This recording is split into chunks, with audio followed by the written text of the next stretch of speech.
हजारों फुट ऊंचे पहाड़ या फिर हजारों फुट गहरी खाइयां, न पेड़ पौधे, न जानवर, न पक्षी, हड्डियों को गला देने वाली ठंड। हम बात कर रहे हैं सियाचिन की, जो 76 किलोमीटर लंबा दुनिया का दूसरा सबसे बड़ा ग्लेशियर है और हिमालय के कराकोरम रेंज में है। सियाचिन दुनिया का सबसे ऊंचा युद्ध क्षेत्र है और सामरिक रूप से भारत के लिए बेहद महत्वपूर्ण है। यह ऐसा युद्ध क्षेत्र है जहां दुश्मनों की गोलीबारी से ज्यादा मौसम की मार से सैनिकों को जूझना पड़ता है। हम यहाँ सियाचिन में भारतीय सेना के जवानों की जिंदगी के बारे में बताने जा रहे हैं, जिसके बारे में आपने शायद कल्पना में भी नहीं सोचा होगा। 20,000 फीट की ऊंचाई पर स्थित दुनिया के इस सबसे ऊंचे रण क्षेत्र के हर कदम पर मौत का खतरा है। सियाचिन में अक्सर दिन में तापमान 0 से 40 डिग्री नीचे और रात में -70 डिग्री तक चला जाता है। पूर्व में चीन की सीमा लगती है और पश्चिम में पाकिस्तान की।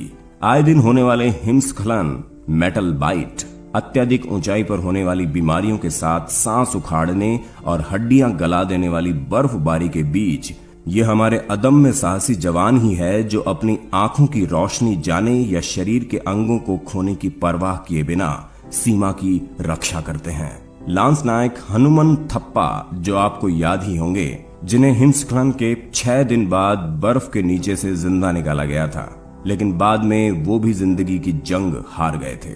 द ट्रिब्यून की रिपोर्ट के अनुसार सियाचिन की रक्षा करते हुए 1984 से अब तक करीब 900 सैनिकों की मौत हो चुकी है और यहाँ हर महीने 2 सैनिक जिंदगी की जंग हार जाते हैं।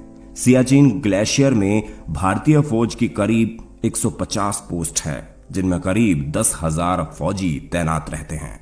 सियाचिन में तैनाती के 3 महीने के दौरान सैनिकों को नहाने को नहीं मिलता, न ही वो दाढ़ी बना पाते हैं।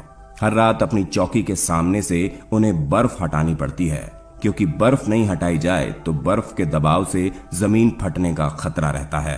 आप खाना पीना छोड़ सकते हैं, आपको नींद न आने की बीमारी हो सकती है, यही नहीं आपकी याददाश्त भी जा सकती है। पीने के लिए बर्फ पिघलानी पड़ती है। हाथ में डबल दस्ताने पहनना जरूरी है ताकि चमड़ी राइफल के ट्रिगर को नहीं छुए। अगर आप खुले हाथ राइफल के ट्रिगर को छूते हैं तो यकीन मानिए सिर्फ 15 सेकंड में ही आपके शरीर का यह हिस्सा सुन्न पड़ सकता है। इस तरह की गलती भारी पड़ सकती है और ये इतना खतरनाक है कि आपको शरीर का यह हिस्सा गंवाना भी पड़ सकता है। रात में टेंट में सोते समय हर 1 घंटे में संतरी सभी जवानों को जगाता है ताकि कम ऑक्सीजन के कारण कोई मर ना जाए।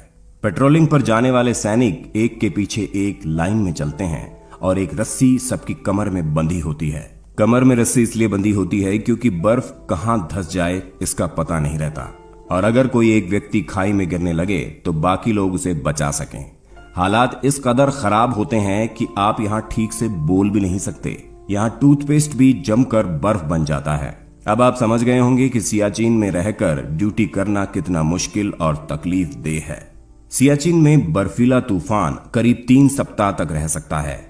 बेहद कम समय में यहाँ हवा की रफ्तार 100 किलोमीटर प्रति घंटा पकड़ सकती है। जिस समय तूफान चल रहा होता है, सैनिक बेलचा लेकर बर्फ हटाने में जुटे होते हैं। जी हाँ, अगर वो ऐसा नहीं करेंगे तो जल्दी ही चौकी इतिहास में तब्दील हो सकती है। दुनिया के सबसे ऊंचे रण क्षेत्र सियाचिन में भारत और पाकिस्तान की फौज पिछले 3 दशकों से आमने सामने डटी हुई है। 1984 से पहले सियाचिन में स्थिति नहीं थी। वहां किसी भी देश की फौज नहीं थी। हमारे लिए इतना सब हमारे देश के जवान झेलते हैं। फिर भी विश्व में शायद भारत ही ऐसा देश होगा जहां राष्ट्रीय सेना के प्रति अभद्र और असंयमित भाषा बोलने वाले भी मिल जाते हैं। ये जवान नौकरी नहीं सेवा कर रहे हैं।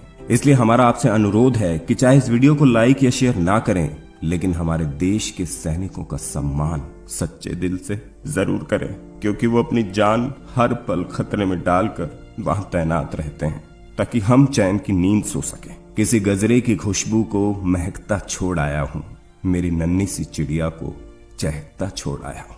मुझे सीने में अपने तू लगा लेना ए भारत माँ, मैं अपनी माँ की बाहों को तरसता छोड़ आया।